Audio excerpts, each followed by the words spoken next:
दोस्तों, स्वागत है आपका।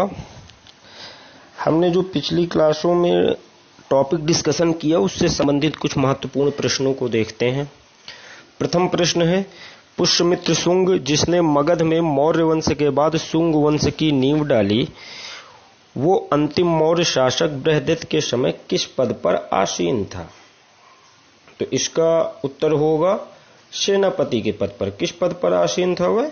सेनापति के पद पर। ठीक है दोस्तों, नेक्स्ट प्रश्न देखते हैं।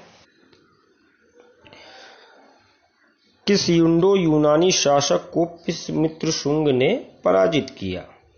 तो किस यूनानी शासक को पुष्यमित्र शुंग ने पराजित किया? मिनांडर को। ठीक। अच्छा, ये जो नाम एक दिया है डेमेट्रियस, ये कौन थे? तो ये भारत पर आक्रमण करने वाले एक हिंद यवन शासक थे, डेमेट्रियस। इनका शासनकाल कब से रहा? इनका शासनकाल भारत में 183 ईसा पूर्व से रहा। ठीक दोस्तों। अच्छा, इनमें एक और महत्वपूर्ण प्रश्न है कि इनके कुछ विजित प्रदेशों में से महत्वपूर्ण प्रदेश उस समय का भारत का कौन सा था? पंजाब का प्रदेश। ठीक। और एक और इनसे संबंधित महत्वपूर्ण प्रश्न है कि डेमेट्रियस ने कौन से सिक्के चलवाए? तो कौन कौन से सिक्के चलवाए? डेमेट्रियस ने यूनानी और खरोष्ठी सिक्के चलवाए। कौन कौन से? यूनानी और खरोष्ठी। ठीक है दोस्तों। नेक्स्ट प्रश्न है, शुंग शासकों ने अपनी राजधानी कहां बनवाई? अच्छा, सेल्यूकस के विषय में तो आप जानते ही होंगे, सिकंदर सेनापति थे और इन्होंने अब चलिए इसके विषय में मैं टॉपिक डिस्कशन क्लास में मैंने काफ़ी डिस्कस किया था। और डेमेट्रियस जब यूथिडेमस की मृत्यु के बाद राजा बने थे तो सिकंदर के बाद डेमेट्रियस पहला यूनानी शासक था। अभी सिकंदर का नाम लेते ही याद आया कि सिकंदर के बाद डेमेट्रियस पहला यूनानी शासक था जिसकी सेना भारतीय सीमा में प्रवेश हुई थी। मतलब सिकंदर के बाद प्रथम यूनानी शासक कौन रहा जिनकी सीमा भारतीय सीमा क्षेत्रों में प्रवेश हुई? कौन सा शासक रहा? डेमेट्रियस। नेक्स्ट प्रश्न देखते हैं दोस्तों। शुंग शासकों ने अपनी राजधानी कहां बनवाई? तो शुंग शासकों ने अपनी राजधानी बनाई विदिशा को। शुंग वंश के बाद कौन सा वंश मगध की गद्दी पर बैठा? तो शुंग वंश के बाद टॉपिक डिस्कशन में बहुत कई बार मैंने पढ़ाते समय भी टॉपिक डिस्कशन के समय भी प्रश्नों को जो बनाने का एक श्रृंखला बनवाई थी आप लोगों से, प्रश्नों को निर्मित करने का जो आप लोगों से बार बार कह रहा था, उसमें ये सारे प्रश्न करवा चुका हूं मैं। तो कौन गद्दी पर बैठा मगध की? कंड वंश। शुंग वंश का अंतिम राजा कौन था? तो शुंग वंश का अंतिम राजा देवभूति था। कौन था? देवभूति। ठीक है। अच्छा, शुंग वंश के संस्थापक कौन थे? जिसने भी डिस्कशन क्लास में देखा होगा वो कंफर्म होगा एकदम से। निम्नलिखित में से कौन सा कथन गलत है? तो इसमें देखिए, अच्छा ये क्वेश्चन थोड़ा इसका पहला पूरा वो देखते हैं कि क्या दिया है। पुष्यमित्र शुंग ने दो बार अश्वमेध यज्ञ करवाया। ये तो सही है, क्योंकि डिस्कशन के समय भी मैंने बताया था। पतंजलि पुष्यमित्र शुंग के समकालीन थे, बिल्कुल सत्य है। वासुदेव कंड वंश का प्रथम शासक था, कंड वंश के प्रथम शासक थे वासुदेव, सत्य है। भरहुत स्तूप का निर्माण पुष्यमित्र शुंग ने किया था, यह भी सत्य। यद्यपि पुष्यमित्र शुंग को बौद्धों का शत्रु भी कहा गया, लेकिन इन्होंने स्तूपों का निर्माण भी करवाया। ठीक है, तो इसका क्या आंसर होगा? ई। सातवाहन वंश का संस्थापक कौन था? तो सातवाहन वंश के संस्थापक शिमुख थे। इसमें सातवाहन शासकों ने अपनी राजधानी कहां बनाई? तो सातवाहन शासकों ने अपनी राजधानी बनाई कहां? प्रतिष्ठान में। ठीक। सातकर्णी किस वंश का शासक था? तो अच्छा, वैशाली किस लिए प्रसिद्ध है? कमेंट करके जवाब दीजिएगा। अवंती के विषय में मैंने पूरा डिस्कशन किया है, इसके विषय में भी आप लोग जानकारी दीजिएगा और कमेंट कर और अगर ना पता हो तो स्वतः सर्च करेंगे, अत्यधिक क्वेश्चन को देखेंगे। सातकर्णी किस वंश का शासक था? सातकर्णी सातवाहन वंश का शासक था। नेक्स्ट प्रश्न देखते हैं। ब्राह्मणों को भूमि अनुदान देने की प्रथा का प्रारंभ किस वंश के शासकों ने किया? सातवाहन वंश के शासकों में सामाजिक स्थिति के जब हम लोग अध्ययन कर रहे थे तो मैंने एक महत्वपूर्ण परिवर्तन आपको बताया था। वह कौन सा था कि ब्राह्मणों को भूमि दान देने की प्रथा। तो ब्राह्मणों को भूमि दान देने की प्रथा का प्रारंभ सातवाहनों ने किया। ठीक है दोस्तों। नेक्स्ट प्रश्न है, किस शासक ने बोध गया स्थित बोधि वृक्ष को कटवा दिया था? तो शशांक ने। चीनी यात्री वेन सांग किस शासक के शासनकाल में भारत आया था? हर्षवर्धन के शासनकाल में। अच्छा, फाहियान किसके शासनकाल में आया था? चंद्रगुप्त द्वितीय के शासनकाल में। ठीक। नेक्स्ट प्रश्न है, किस शासक, अब ये दूसरे क्विज का फिर से 1, 2, 3 नंबर से स्टार्ट है, वही पुनः करा रहा हूं। किस शासक ने कश्मीर के शासक से बुद्ध के दंत अवशेष बलपूर्वक प्रदान किए? भैया टक्का लगा लिए, बेहद इंपॉर्टेंट और महत्वपूर्ण प्रश्न है। कौन सा? किस शासक ने कश्मीर के शासक से बुद्ध के दंत अवशेष बलपूर्वक प्राप्त किए? हर्षवर्धन ने। किस शासक के शासनकाल में प्रयाग में प्रति 5वें वर्ष एक समारोह का आयोजन होता था जिसे महामोक्ष परिषद कहा जाता था? तो हर्षवर्धन के शासनकाल में। ठीक है दोस्तों।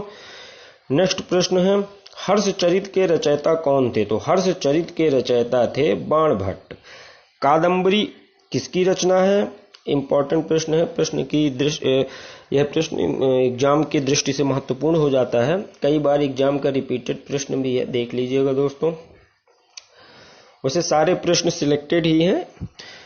कादंबरी किसकी रचना है? तो कादंबरी किसकी रचना है? बाणभट्ट की। बाणभट्ट किसके दरबारी कवि थे? बाणभट्ट दरबारी कवि थे किसके? हर्षवर्धन के। कोशिश की है कि क्वेश्चन का रिलेटेड श्रृंखला ही लेकर आऊं। जैसे अभी बाणभट्ट उसके कादंबरी के रचयिता रहे, तो पुनः बाणभट्ट के विषय में ही प्रश्न शामिल किया। कौन सा? कि बाणभट्ट किसके दरबारी कवि थे? बाणभट्ट दरबारी कवि थे हर्षवर्धन के। क्वेश्चन को रिलेट करके पढ़ने की कोशिश करेंगे तो हम सभी को स्वतः तुरंत चीजों को गेन करेंगे। हर्षचरित में किस शासक को हूण हरिण केसरी कहा? एग्जाम की दृष्टि से बेहद महत्वपूर्ण हो जाता है और इसका आंसर है प्रभाकर वर्धन। किसको हूण हरिण केसरी कहा गया? प्रभाकर वर्धन को। नेक्स्ट प्रश्न देखते हैं। पुनः दूसरे क्विज के प्रश्न 1 से स्टार्ट करते हैं। मौर्य वंश के संस्थापक कौन थे? तो मौर्य वंश के संस्थापक चंद्रगुप्त मौर्य थे। ठीक। मौर्य वंश के संस्थापक कौन थे? चंद्रगुप्त मौर्य। चंद्रगुप्त मौर्य ने किस शासक को हराकर मगध में मौर्य वंश की स्थापना की? तो चंद्रगुप्त मौर्य ने किस शासक को हराकर मगध में मौर्य वंश की स्थापना की दोस्तों? घनानंद को हराकर। अच्छा, नंद वंश का अंतिम सम्राट कौन था? कमेंट करके जवाब दीजिएगा। निम्नलिखित में से कौन सा कथन गलत है? चंद्रगुप्त मौर्य ने सिंधु नदी के किनारे सेल्यूकस को पराजित किया। नंबर बी, सेल्यूकस ने चंद्रगुप्त मौर्य को एरियाना का क्षेत्र दिया। चंद्रगुप्त मौर्य ने सेल्यूकस को 500 हाथी स्वरूप में दिए थे। चंद्रगुप्त मौर्य को देवानामप्रिय की उपाधि से विभूषित किया गया। तो कौन सा प्रश्न गलत है? चंद्रगुप्त मौर्य को देवानामप्रिय से नहीं किया गया था। किसको किया गया था? जब मौर्य कालीन पढ़ा रहा था कई बार चीख चीख के मैंने बताया था। किसको देवानामप्रियदर्शी से सम्मानित किया गया था? वो या तो ये कहें कि किस शासक ने देवानामप्रियदर्शी की उपाधि ली थी? तो वह शासक कौन थे? अशोक। देवानामप्रियदर्शी का क्या आशय होता है? देवानामप्रियदर्शी से आशय होता है देवताओं का प्रिय। ठीक है। वैसे ये प्रश्न आप लोगों को अगर स्टोरी टाइप में आप हिस्ट्री पढ़ते होंगे तो काफी समझ में आ रहे होंगे, लेकिन एग्जाम में बहुत कंफ्यूजन हो जाता है कि क्या ये सब इस पर्टिकुलर शासक या साम्राज्य से संबंधित है। तो प्रश्नों को थोड़ा सा अच्छे से पढ़िएगा और देखिएगा, विश्लेषण करिएगा। ठीक है। तो इसका आंसर कौन सा? चंद्रगुप्त मौर्य को देवानामप्रियदर्शी की उपाधि से विभूषित किया गया, यह गलत है। और इसमें पूछा भी है कि कौन सा कथन गलत है, तो बाकी ये सारे सही है। यानी चंद्रगुप्त मौर्य ने सिंधु नदी के किनारे सेल्यूकस को पराजित किया। सेल्यूकस ने चंद्रगुप्त मौर्य को एरियाना का क्षेत्र दिया। चंद्रगुप्त मौर्य ने सेल्यूकस को 500 हाथी उपहार स्वरूप दिए थे। ठीक है दोस्तों, नेक्स्ट प्रश्न है, सेंड्रोकोट्स से चंद्रगुप्त मौर्य की पहचान किसने की थी? बेहद महत्वपूर्ण प्रश्न, मैंने टॉपिक डिस्कशन में भी इसका वर्णन किया है। सेंड्रोकोट्स से चंद्रगुप्त मौर्य की पहचान विलियम जोन्स ने की थी। ठीक है दोस्तों, चंद्रगुप्त मौर्य ने किस जैनी गुरु से जैन धर्म की दीक्षा ली थी? तो चंद्रगुप्त मौर्य ने जैनी गुरु भद्रबाहु से जैन धर्म की दीक्षा ली थी। मेगास्थनीज किसका राजदूत था? तो मेगास्थनीज राजदूत था सेल्यूकस निकेटर का। मेगास्थनीज किसके दरबार में रहता था? तो मेगास्थनीज चंद्रगुप्त मौर्य के दरबार में रहता था। मेगास्थनीज किसका राजदूत था? सेल्यूकस निकेटर का राजदूत था। किसके दरबार में आया था? कमेंट करके जवाब दीजिएगा, टॉपिक डिस्कशन में मैंने अच्छे से पढ़ाया है। मेगास्थनीज किसके दरबार में रहता था? चंद्रगुप्त मौर्य के दरबार में। ठीक है दोस्तों, इंडिका के लेखक कौन है? तो इंडिका के लेखक हैं मेगास्थनीज। चंद्रगुप्त मौर्य और सेल्यूकस निकेटर के बीच हुए युद्ध का वर्णन किसकी पुस्तक में मिलता है? तो चंद्रगुप्त मौर्य और किसके बीच में हुए? सेल्यूकस निकेटर के बीच हुए युद्ध का वर्णन एपियानस में विस्तृत रूप से मिलता है दोस्तों। कौन? ऑप्शन नंबर डी, एपियानस में। ठीक है दोस्तों, मेगास्थनीज ने भारतीय समाज को कितनी श्रेणियों में विभाजित किया है? मेगास्थनीज ने भारतीय समाज को 7 श्रेणियों में विभाजित किया है। कितनी श्रेणियों में? 7 श्रेणियों में। वन लीनियर क्वेश्चन है, जरा देखते हैं। सातवाहन या आंध्र सातवाहन वंश की स्थापना किसने की? सातवाहन या आंध्र सातवाहन वंश की स्थापना शिमुक ने। भारत का आइंस्टीन किसे कहा जाता है? भारत का आइंस्टीन किसे कहा जाता है दोस्तों? भारत का आइंस्टीन नागार्जुन को। किस चीनी जनरल ने कनिष्क को हराया था? तो कनिष्क को हराने वाले चीनी जनरल कौन थे? पेन चाओ। कलिंग नरेश खारवेल किस वंश से संबंधित था? खारवेल चेदी वंश से संबंधित था। अच्छा, खारवेल किस वंश के थे? चेदी वंश के। ठीक, इनसे संबंधित एक अत्यंत महत्वपूर्ण अभिलेख है, उसका नाम क्या है? हाथी गुम्फा अभिलेख। तो हाथी गुम्फा अभिलेख किससे संबंधित है? खारवेल से, कलिंग नरेश खारवेल से। बुद्ध चरित की रचना किसने की? बुद्ध चरित की रचना की है अश्वघोष ने। किसने की है बुद्ध चरित की रचना? अश्वघोष ने। अंतिम मौर्य सम्राट बृहदित की हत्या पर किसने शुंग वंश की स्थापना 185 ईसा पूर्व में की? पुष्यमित्र शुंग ने। कंड वंश का संस्थापक कौन था? तो कंड वंश का संस्थापक वासुदेव थे। शक संवत का प्रारंभ किस सम्राट के शासनकाल में 78 ईस्वी में हुआ था? तो शक संवत का प्रारंभ 78 ईस्वी में कनिष्क के शासनकाल में हुआ था। भारतीय राष्ट्रीय पांचांग किस नाम से जाना जाता है? भारतीय राष्ट्रीय पांचांग शक संवत के नाम से जाना जाता है। किस नाम से? शक संवत के नाम से। ठीक है दोस्तों, शक संवत पर आधारित राष्ट्रीय पांचांग का प्रथम महीना कौन सा है? तो शक संवत पर आधारित राष्ट्रीय पांचांग का प्रथम महीना चैत्र है। कौन सा? प्रथम महीना चैत्र दोस्तों। विक्रम संवत की शुरुआत किस वर्ष में की गई? 58 ईसा पूर्व में। सातवाहन वंश का सबसे बड़ा शासक कौन था? गौतमीपुत्र सातकर्णी।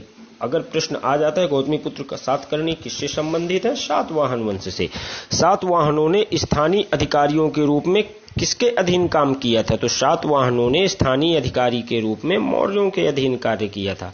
सातवाहनों के अधिकतर सिक्के किस धातु के मिले हैं? शीशे के। बेहद इंपॉर्टेंट, टक्का लगा लो भैया, हो सकता है छपे। कौन? सातवाहनों के अधिकतर सिक्के किस धातु के मिले हैं? तो सातवाहनों के अधिकतर सिक्के मिले हैं शीशे के। किस धातु? नेक्स्ट प्रश्न है, कुषाण वंश का प्रसिद्ध शासक कौन था? कनिष्क। ठीक, चरक किसके राज चिकित्सक थे? कनिष्क के राज चिकित्सक। कभी कभी प्रश्न आ जाते हैं कि कौन से राजवैद्य या तो संगीतकार या तो प्रसिद्ध विद्वान किसके दरबार में रहते थे, उसकी मैं एक अलग से वीडियो भी लेकर आऊंगा, लेकिन अभी यहां पर देखते हैं। तो चरक किसके राज चिकित्सक थे? कनिष्क के। आयुर्वेद का जनक किन्हें कहा जाता है? तो चरक को। चरक संहिता के लेखक कौन हैं? चरक हैं। भारतीयों के लिए महान सिल्क मार्ग किसने आरंभ करवाया? भारतीयों के लिए महान सिल्क मार्ग कनिष्क ने आरंभ कराया था। बेहद इंपॉर्टेंट प्रश्न है। किसने बड़े पैमाने पर स्वर्ण मुद्रा चलाई थी? तो किसने चलाई थी? कुषाण शासकों ने। ठीक है दोस्तों, किस कुषाण शासक ने सर्वप्रथम स्वर्ण मुद्राएं जारी की? तो सर्वप्रथम स्वर्ण मुद्राएं जारी करने वाला शासक कौन था? विम कड़फिसेस। अभी पीछे मैंने जो क्वेश्चन बताया उसमें शीशे के सिक्के, तो शीशे के सिक्के चलाए उनने, और स्वर्ण मुद्राएं जो जारी की वो किसने जारी की? सर्वप्रथम विम कड़फिसेस ने। जो कला शैली भारतीय और ग्रीक यूनानी शैली का सम्मिश्रण है उसे क्या कहते हैं? गांधार शैली। तो गांधार शैली किसका मिश्रण है? ग्रीक और यूनानी शैली का। अच्छा, ये ग्रीक और यूनानी शैली का मिश्रण तो है। यूनानी शैली आई कहां से? जब यूनानियों ने भारत पर आक्रमण किया तो उनके शासक यहाँ पर कुछ दिन रहे भी होंगे। जब यहाँ पर रहे होंगे, बसे होंगे, तो अपने हिसाब से कुछ संस्कृतियों का उपयोग उनने किया होगा, और वह संस्कृति भारतीय संस्कृति से मिली होगी, जिससे एक नई शैली बनकर आई। उसे ही क्या कहा गया? गांधार शैली। इस प्रकार गांधार शैली किसका एक तरह से कहा जाए सम्मिश्रण है? भारतीय और ग्रीक यूनानी शैली का। कनिष्क की राजधानी कहां थी? तो कनिष्क की राजधानी पुरुषपुर थी। किस संग्रहालय में कुषाणकालीन मूर्तियों का संग्रह अधिक मात्रा में है? तो कौन से संग्रहालय में? मथुरा संग्रहालय में। प्राचीन काल में कलिंग का महान शासक कौन था? तो प्राचीन काल में कलिंग का महान शासक खारवेल था। कौन था? खारवेल। निम्नलिखित में से, अच्छा ये तो थोड़ा ऑप्शन पे भी डिपेंड करेगा, ठीक है दोस्तों। बाकी इधर वन लीनियर के हिसाब से जैसे दिया है तो खारवेल। निम्नलिखित में से कौन सा अभिलेख, मतलब यहां पर इसने खारवेल दिया, लेकिन अगर टॉपिक आता है और ऑप्शन कुछ अन्य रहते हैं तो वो फिर ऑप्शन के हिसाब से देखा जाएगा।